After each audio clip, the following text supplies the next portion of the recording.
Previous 2026 का जो paper होने वाला है उससे मैथ के बेहतरीन क्वेश्चंस करेंगे और जो एग्ज़ाम में श्योर शॉट है कि आने की संभावना काफ़ी रहेगी। तो सारे क्वेश्चंस को आप देखना, सारे क्वेश्चंस में आपको कुछ ना कुछ सीखने को ज़रूर मिलेगा और नंबर सीरीज से स्टार्ट करेंगे और बाकी एग्ज़ाम तक सारे सभी क्वेश्चंस की रिवीजन कर लेंगे जो अच्छे क्वेश्चंस जो पेपर में एग्ज़ाम में आते हैं, जो काफ़ी ट्रिकी हैं, सॉल्व करने में आपको दिमाग लगाना पड़ता है, वो सारे क्वेश्चंस करेंगे। सो स्टार्ट करते हैं। ये क्वेश्चन देखो, ये क्वेश्चन एग्जाम में कई बार आया है। क्वेश्चन कभी भी अगर आया तो एक चीज़ याद रख लेना, अगर ये क्वेश्चन मान लो इस तरीके से गिवन हो, है ना, 1/20 लिखा हो, 1/30 लिखा हो और यहाँ पे 1/6 लिखा हो, 1/12 लिखा हो, ऐसे अगर लिखा हो तो एक चीज़ याद रख लेना, आपको स्टार्टिंग हम इसमें तो सीरीज में दिया हुआ है ऐसे लिखना है।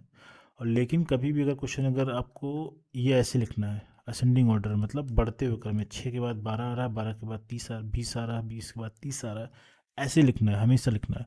ठीक है, ये चीज़ समझ में आ गई। तो हमेशा लिखने का क्रम यही रहेगा। अब देखो इस क्वेश्चन कैसे लिख सकते हैं। देखो 6 को क्या लिख सकते हैं, 2 × 3 लिख सकते हैं, तो बोलोगे यस सर लिख सकते हैं। और 12 को क्या लिख सकते हैं, इस 3 को अगर आप आगे बढ़ाओ 3 लिख लो, 3 में अगर 4 से मल्टीप्लाई करो तो 12 आ जाएगा। इस 4 को अगर आगे बढ़ाओ तो आप यहाँ पे 4 लिखोगे, एक 5 आगे बढ़ा दिया। इस 5 को अगेन आगे बढ़ा दिया, उसमें 6 से मल्टीप्लाई कर दिया। इस 6 को आगे और बढ़ा दिया, 7 से मल्टीप्लाई कर दिया। 7 को और आगे बढ़ा दिया और 8 से मल्टीप्लाई कर दिया। ठीक है, तो आप ये चीज़ ध्यान से देखो, यहाँ पे 6 है तो 1/6 में यहाँ पे मिल रहा है मल्टीप्लिकेशन के फॉर्म में, और 12 है तो 1/12 मिल रहा है, 20 है तो 1/20 मिल रहा है 4 × 5 के फॉर्म में, और 60 है तो 30 है तो 5 × 6 के फॉर्म में मिल रहा है, और 42 है तो 6 × 7 के फॉर्म में, और 56 है तो 1/7 × 8 के फॉर्म में, प्लस लगा लो। ये क्वेश्चन को मैंने कुछ नहीं किया, एज इट इज़ जो गिवन है मैंने वही लिखा है, कुछ अलग से इसमें किया नहीं है ना। अब एक चीज़ ध्यान दो जो कि इंपॉर्टेंट चीज़ आपको पता रहनी चाहिए। यहाँ पे अगर आप देखो तो इन दोनों का डिफरेंस कितना, बोलोगे सर 1 है। इन दोनों का डिफरेंस बोलोगे 1 है। इन दोनों का डिफरेंस बोलोगे 1 है। 5 और 4 का डिफरेंस 1, 6 5 का डिफरेंस 1, 7 और 6 का डिफरेंस 1, 7 × 8 का डिफरेंस 1। कभी भी क्वेश्चन में एक सिमिलरिटी दिखाई पड़े, एक समरूपता दिखाई पड़े, सब में एक जैसी चीज़ें रहें, तो समझ लो क्वेश्चन ट्रिक से सॉल्व होगा, ईजी तरीके से। क्वेश्चन बड़े तरीके से भी सॉल्व हो सकता था, बट एग्जाम के पॉइंट ऑफ व्यू से अभी वो सब चीज़ें जानने की ज़रूरत नहीं है। अगर जिनको जानना होगा कि किस तरीके से बेसिक तरीके से जानते हैं तो वो आप कमेंट कर देना, मैं वो भी बता दूंगा आपको। ठीक है, देखो इसका सिंपल सा तरीका, कभी भी अगर आपको डिफरेंस पता है, कॉमन डिफरेंस पता लग गया सभी का ब्रेक करके, तो 1 डिफरेंस लिखते हैं। डिफरेंस का मतलब एक अंतर लिख लेते हैं, अपॉन 1 फर्स्ट नंबर और -1 लास्ट नंबर। ठीक है, 1 लास्ट नंबर। ठीक है, अब इसी में वैल्यू फिट करना है, आंसर आ जाएगा। अब देखो डिफरेंस कितना है, तो आप बोलोगे सर डिफरेंस सभी का एक है, तो हम 1/1 लिखेंगे। फर्स्ट नंबर क्या है, तो फर्स्ट नंबर कैसे निकालते हैं, 1/2, ये फर्स्ट नंबर है। सेकंड नंबर क्या होगा, तो 1/3 हो जाएगा, इस तरीके से। ठीक है, हमें लास्ट नंबर लिखना तो क्या हो जाएगा, इसी तरीके से 1/8 हमारा लास्ट नंबर हो जाएगा। समझ में आ रही है बात। तो first number 1/2, last number is 1/8। ठीक है, इसी को सॉल्व करना है। तो इसका 8 एलसीएम हो जाएगा, 2 4 जा 8, 1 4 जा और -1। ठीक है, जब इसको सॉल्व करोगे 3/8 इसका आंसर आएगा, जो कि ऑप्शन नंबर ए है, ए फॉर अहमदाबाद। ठीक है, तो इस तरीके से हम इस क्वेश्चन को सॉल्व करते हैं, जो कि एग्जाम में कई बार आया है। मैं तो यहाँ पे KVS PRT में दिखा रहा हूँ, एक क्वेश्चन DSSB में कई बार आया है, NVS में कई बार आया है। अगर आप प्रीवियस ईयर पेपर देख रहे होंगे तो आपको पता होगा। ठीक है, बस इतना याद रखना कि हमेशा ये फैक्टर में निकल के आते हैं, आपको फैक्टर पकड़ना है, फिर ऐसे ही बढ़ाते चले जाना है। अगर डिफरेंस 2 का भी रहेगा, 3 का डिफरेंस रहेगा, तब भी आपको यही फॉर्मूला लगाना है, डिफरेंस अगर एक जैसा है तो। ठीक है, ये बात समझ में आ गई। देखिए नेक्स्ट क्वेश्चन में क्या है, अगर आप देखो इस क्वेश्चन को, ये क्वेश्चन वेनिकुलम का है और ये क्वेश्चन आप सिंप्लीफिकेशन के फॉर्म में ले सकते हो। ये क्वेश्चन काफ़ी इंपॉर्टेंट है, पेपर में आएगा ये आप समझ लो, क्योंकि जो भी पेपर हो रहे हैं CBSE कंडक्ट करा रहा है उसमें सिंप्लीफिकेशन का एक क्वेश्चन पक्का आ रहा है। ठीक है, तो सबसे पहले आप एक चीज़ याद रखो कि कभी भी ऐसा क्वेश्चन सॉल्व करना है तो वी बहुत मस्त याद रखना। ठीक है, तो V का मतलब होता है वेनिकुलम। वेनिकुलम का मतलब क्या होता है, वेनिकुलम का मतलब होता है किसी भी नंबर पे अगर इस तरीके से चीज़ें लिखी हुई हैं तो उसको वेनिकुलम होता है। अगर A-B के ऊपर अगर इस तरीके से लिखा हुआ चीज़ तो इसको वेनिकुलम बोलते हैं। B फॉर ब्रैकेट होता है, ब्रैकेट में पहले आप सिंपल छोटा वाला ब्रैकेट सॉल्व करोगे, उसके बाद ये करली ब्रैकेट सॉल्व करोगे, उसके बाद एक बड़ा वाला ब्रैकेट सॉल्व करोगे। ठीक है, तो ये आप सीरीज याद रख लो। O का मतलब होता है ऑफ, ऑफ का मतलब होता है मल्टीप्लाई। ये देखो मल्टीप्लाई ऑफ को हम इस तरीके से ट्रीट करते हैं, मल्टीप्लिकेशन की तरह ट्रीट करते हैं, लेकिन ये मल्टीप्लाई से पहले अप्लाई होता है। अगर अगर हिंदी में इसको बोला जाए तो का होता है, हिंदी का मतलब का होता है, इंग्लिश में इसको ऑफ बोलते हैं। तो अगर ये जहाँ पहले लगा हुआ तो इसको मल्टीप्लाई की तरह यूज करेंगे, मगर पहले हम मल्टीप्लाई से पहले यूज करेंगे, अगर देखो यहाँ पे मल्टीप्लाई आ रहा है क्योंकि, ठीक है। A for addition, S for subtraction और डी फॉर डिवाइड होता है, ये तो आपको पता होगा, ठीक है। सॉल्व कर दें क्वेश्चन को, तो इस क्वेश्चन को पहले लिखते हैं। 7 - 5 × 2 का है, देखो का आ गया ना, तो का मतलब हो गया यहाँ पे मल्टीप्लाई होगा। सबसे पहले इसी को सॉल्व करेंगे, पहले मैं इसको लिख लेता हूँ। का 3 + 19 - 7 - 4 और कुछ इस तरीके से चीज़ें हैं। अब इसको जो सॉल्व करोगे ना, सबसे सिंपल तरीका क्या है, पहले हमें वेनिकुलम सॉल्व करना है, सबसे पहले ये है, तो वेनिकुलम सॉल्व करेंगे तो इसका वैल्यू क्या हो जाएगा। देखो एक चीज़ इसके बारे में बता देता हूँ, इसमें अगर इस तरीके से कोई चीज़ अगर लिखी है ना, 7 - 4 लिखा है, तो इसकी वैल्यू, और बाहर ही माइनस लगा हुआ है, इसको आप सॉल्व करोगे ना तो इसकी वैल्यू, बहुत से लोग क्या करते हैं, इसकी वैल्यू -7 और +4 कर लेते हैं, इसके अंदर माइनस को इंसर्ट कर देते हैं। ऐसा नहीं है, ये गलत चीज़ है। इसको करने का क्या तरीका है, पहले आप इसको एज इट इज़ सॉल्व कर लो। 7 - 4 दैट इज़ 3, और उसके बाद जब एक वैल्यू अगर आ गई तो ये वेनिकुलम हट जाता है, तो अब ये -3 हो जाएगा, ठीक है, ये सही है, ठीक है। तो ये चीज़ गड़बड़ी नहीं करना है जो कि आप लोग करते हो, ठीक है। ठीक, अब यहाँ पे देखो क्या हो जाएगा, 19 माइनस क्या हो जाएगा, 7 - 4 3 हो जाएगा, ठीक है, डिवाइडेड बाई 4 है। और यहाँ पे देखो 7 - 5 × 2 का मतलब होता है मल्टीप्लिकेशन, और पहले इसको अप्लाई कर लेंगे 3 प्लस इतना है। तो पहले हम इसको सॉल्व करेंगे, इस बात को याद रखना है, ठीक है। अब इसको जब सॉल्व करोगे तो क्या हो जाएगा, इसकी वैल्यू कितनी हो जाएगी, 6 हो जाएगी, ठीक। इसकी वैल्यू 6 हो जाएगी, तो मतलब क्या हो गया, इसकी वैल्यू हम डायरेक्टली अब रखेंगे 7 - 5, अब कितना हो जाएगा, मल्टीप्लाई 6 हो जाएगा, क्योंकि ऑफ की वजह से इस वाले को पहले हम लोगों ने सॉल्व किया है, ठीक है, इस चीज़ को याद रखना। और 19 - 3 डेट इज 16 हो जाएगा, और 16 को डिवाइड करना है 4 से, ठीक है। अब इतनी चीज़ सॉल्व हो गई। अब क्या होगा, हम लोगों ने वेनिकुलम सॉल्व कर लिया, हम लोगों ने ब्रैकेट सॉल्व कर लिया, छोटा वाला ब्रैकेट था ये वाला, छोटा वाला ब्रैकेट सॉल्व कर लिया, हम लोगों ने ऑफ भी सॉल्व कर लिया, ऑफ का मतलब का होता है, हमने ये भी सॉल्व कर लिया।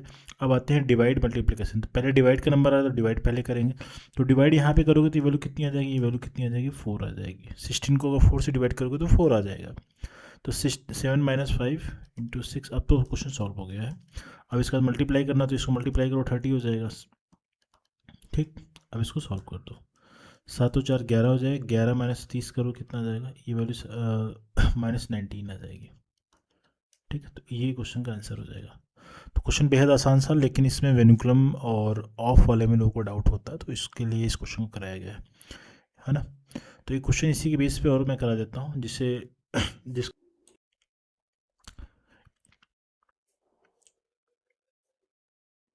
ये क्वेश्चन देखिए, ये क्वेश्चन काफ़ी अच्छा क्वेश्चन है, इस क्वेश्चन को एक बार ज़रूर से सॉल्व करना, क्योंकि एक आपके वेनिकुलम के या फिर सिंप्लीफिकेशन में वेनिकुलम के क्वेश्चन के कॉन्सेप्ट क्लियर कर देगा, ठीक है। देखो पहले पहले क्वेश्चन दिया है, उसको लिख लेते हैं। 3a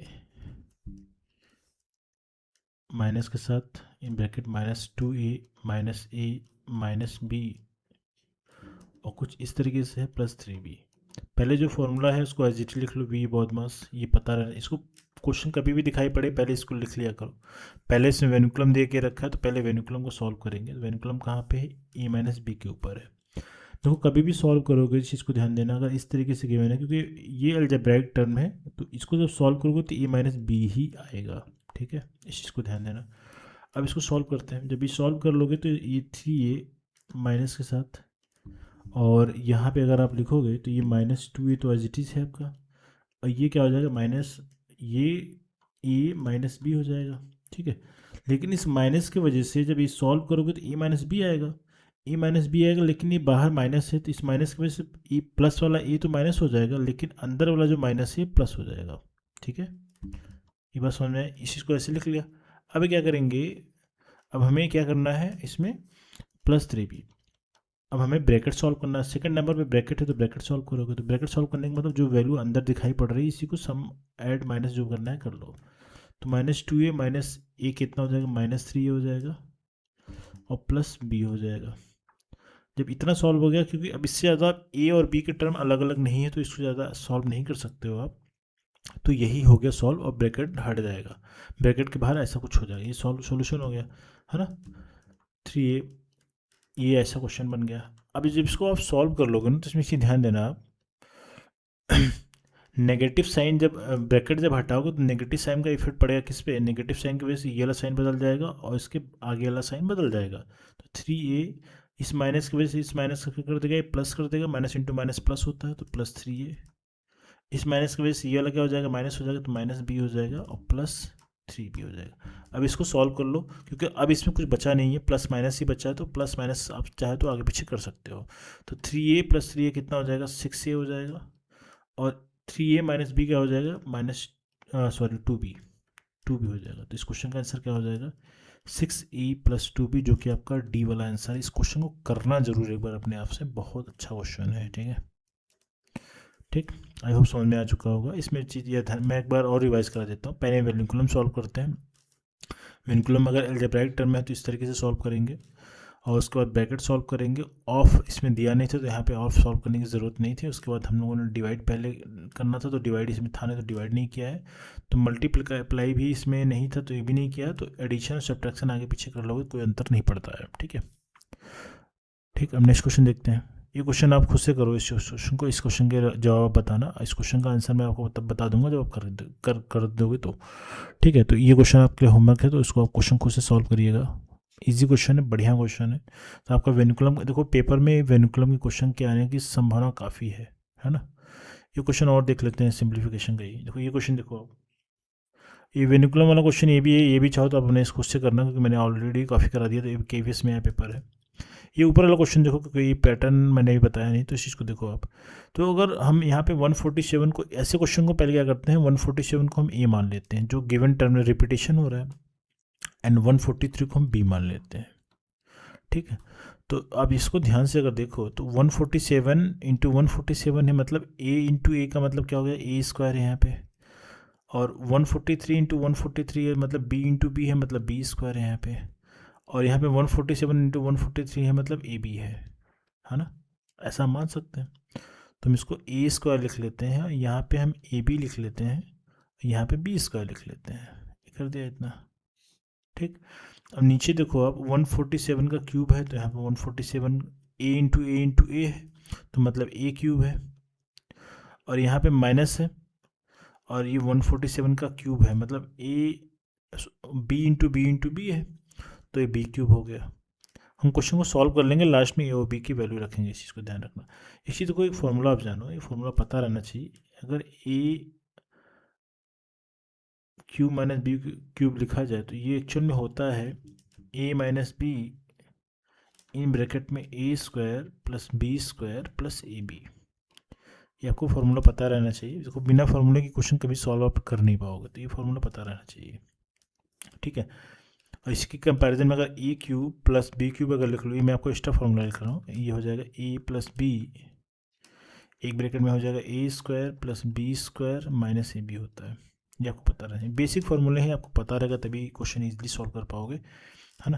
और ऐसा ए प्लस बी का होल स्क्वायर आपको पता होगा, ये आप चाहे खुद से कर लेना इसको। ए माइनस बी का होल फार्मूला ये भी पता रहना चाहिए आपको, ये याद कर लेना। ए प्लस बी का होल क्यूब ये पता रहना चाहिए। मगर लिख देता हूँ क्योंकि ये फार्मूला थोड़ा अमूमन आप यूज नहीं किए हो आज तक, जब भी किए होगे तो ये थोड़ा प्रैक्टिकल में रहता नहीं तो याद नहीं रहती। तो ये होता है A cube plus B cube plus 3ab in bracket में ए प्लस बी। ठीक है, और ये अगर इसी कंपैरिजन में ए माइनस बी का होल क्यूब करूँ मैं, तो ये हो जाएगा A cube minus B cube minus 3ab, यहाँ पे बी है in bracket A minus B. इसी ध्यान दो, ट्रिक क्या है इसका याद करने का। प्लस वाले में क्या होता है, प्लस वाले में ऑल प्लस है, प्लस वाले में सब कुछ प्लस में है। देखो यहाँ प्लस सब प्लस प्लस है। और माइनस वाले में सब माइनस है, सारे के सारे माइनस है। ठीक है, इसको याद करने का ये तरीका है। तो ये फॉर्मूले आप रट लेना, आपको पता रहना चाहिए, क्योंकि सिंप्लीफिकेशन में ये क्वेश्चन डायरेक्टली आएगा, आप वहाँ पे फार्मूला लगाओ तो क्वेश्चन ईजिली सॉल्व हो जाएगा। अभी क्वेश्चन देखो, इसको अगर मैं सॉल्व करूँ तो इस क्वेश्चन को अगर आप लिखोगे तो क्या हो जाएगा, ये यहाँ पे लिखो आप, देखो इसके यहाँ पे A minus B A square plus B square plus A B कर दिया, और ऊपर क्या है आपका A square plus B square plus A B है। मैंने ए बी को आगे पीछे कर दिया, कोई दिक्कत नहीं है ना, चाहे आगे लिखो चाहे पीछे लिखो, कोई इफेक्ट नहीं पड़ता। अब इस चीज़ को ध्यान रखो, इस चीज़ को लिखने के बाद ये फ़ायदा इस चीज़ का मिलेगा हमें कि ये वाली वैल्यू और ये वाली वैल्यू कैंसिल आउट हो रही है, तो हमें ओवरऑल 1/a माइनस बी मिलेगा, है ना। ए की वैल्यू हम 147 माने हैं, तो क्या हो जाएगा 147 माइनस 143 करोगे तो ये वैल्यू कितनी हो जाएगी 1/4। तो इसका आंसर आएगा 1/4, जो कि क्या है C4 कोलकाता है। ठीक है, तो इजी क्वेश्चन था, बट आपको पैटर्न पता रहेगा तो इजी सॉल्व हो जाएगा। मैंने इसके बेस से मैंने आपको ये नोट लिखाया है, इसको याद कर लेना। एक क्वेश्चन से मैंने आपको कई फॉर्मूले बता दिए। ठीक है, इस क्वेश्चन का जवाब जो 43 नंबर वाला क्वेश्चन है, ये क्वेश्चन आप खुद से करना है, इसका आंसर क्या है ये बताना। एक क्वेश्चन करना जरूरी, काफ़ी अच्छा क्वेश्चन है। ठीक है, ये क्वेश्चन देखिए, ये क्वेश्चन में कह रहा है कि डिविजिबिलिटी चेक करनी है, 6 से डिविजिबिलिटी चेक करनी है, तो इसमें y की वैल्यू क्या होगी। ठीक है, तो कोई नंबर अगर 6 से डिविजिबल है तो आपको पता है कि वो नंबर क्या है 2 और 3 से डिविजिबल होगा, तभी वो नंबर 6 से डिविजिबल माना जाएगा। ठीक है, और 2 की डिविजिबिलिटी का रूल क्या है कि किसी भी नंबर के, कोई भी नंबर गिवन है, उसका जो लास्ट का डिजिट है 0 या 2 से डिविजिबल कोई भी नंबर आ जाए तो ये नंबर 2 से डिविजिबल माना जाता है। और 3 का डिविजिबिलिटी रूल क्या है, जितने भी नंबर हैं, किसी भी नंबर में जितने भी डिजिट हैं, इनका सम कर लोगे आप, जो भी वैल्यू आएगी वो वैल्यू 3 से डिविजिबल अगर हो जाता है तो क्वेश्चन क्या होता है, डिविजिबल माना जाता है। जैसे 1 2 3 मैंने बोला, 1 2 3, तो ये वैल्यू क्या आएगा, 3 से डिविजिबिलिटी चेक करना है तो 3 2 5 1 6, इन तीनों को अगर आपस में ऐड करोगे तो वैल्यू 6 आ रही है। 6 को 3 से डिवाइड करोगे तो वैल्यू कट जा रही है, शेषफल 0 मिल रहा है, रिमाइंडर 0 मिल रहा है, तो मतलब ये पूरा का पूरा नंबर 3 से डिविजिबल माना जाता है। ठीक है, इस तरीके से रूल्स है। ठीक है, आपको पता है। तो क्वेश्चन गिवन है क्या है, 8 7 6 7 y 8, ऐसा कुछ है। तो इसको पहले हम 2 से डिविजिबिलिटी चेक करना है, क्या करोगे 2 की डिविजिबिलिटी में रूल में क्या, इसको y लिखो, भाई ये y है, ये हमें y की वैल्यू फाइंड आउट करना है तो y लिख लिया, तो ये y है। ठीक, अब इसमें देखो एक चीज़ ध्यान से देखो, अगर हमें इस y की वैल्यू अगर फाइंड आउट करनी है तो क्या करना है, हमें देखो यहाँ पर 2 की डिविजिबिलिटी रूल चेक नहीं करना है, क्योंकि 2 के डिविजिबल है, क्योंकि लास्ट में 8 आ रहा है। हमें सब मिला जुला के हिसाब 3 के लिए ही चेक करना है, तो इसको आपस में ऐड करो, 8 + 6 + 7 + y प्लस क्या हो जाएगा 8 हो जाएगा। तो 8 6 14, 14 7 21, 21 और 8 कितना हो जाएगा 29, 29 हो जाएगा, प्लस y हो जाएगा। अब ध्यान से देखो, यहाँ पे ऐसी कौन सी वैल्यू रख दें, मिनिमम वैल्यू रखना है, बड़ी वैल्यू तो बहुत कुछ भी नहीं रख सकते, बड़ी तो वैल्यू हमेशा ख़त्म ही नहीं होगी। तो y की वैल्यू अगर रखोगे तो यहाँ पे अगर हम देखें y के 3 के टेबल में ऐसी कौन सी वैल्यू आएगी जो 29 + 1 कर दिया जाए तो यहाँ पे 30 मिल जाएगा, 30 मिलेगा, जो कि नियरेस्ट वैल्यू है जो 3 से डिविजिबल होगी। 3 × 30 होता है, 3 से अगर डिवाइड करोगे 10 टाइम्स जाएगा। ठीक है, 10 टाइम्स जाएगा और रिमाइंडर 0 मिल जाएगा। तो मतलब y की जो मिनिमम वैल्यू हम लेंगे, इस ऑप्शन में भी अगर आप देखो 2 रखोगे तो 31 हो जाएगा, जो 3 से डिविजिबल नहीं है। 3 रखोगे तो 32 होगा, और 5 रखोगे तब भी 34 होगा, नहीं पॉसिबल, ये वैल्यू पॉसिबल ही नहीं है ना, ये वैल्यू पॉसिबल ही नहीं है। तो इसकी b की वैल्यू कितनी हो जाएगी 1 हो जाएगी। तो इस क्वेश्चन का आंसर क्या हो जाएगा, y की वैल्यू 1 हो जाएगी। ये क्वेश्चन काफ़ी अच्छा है, पेपर में आता भी है ऐसे क्वेश्चन, कभी कभी आपसे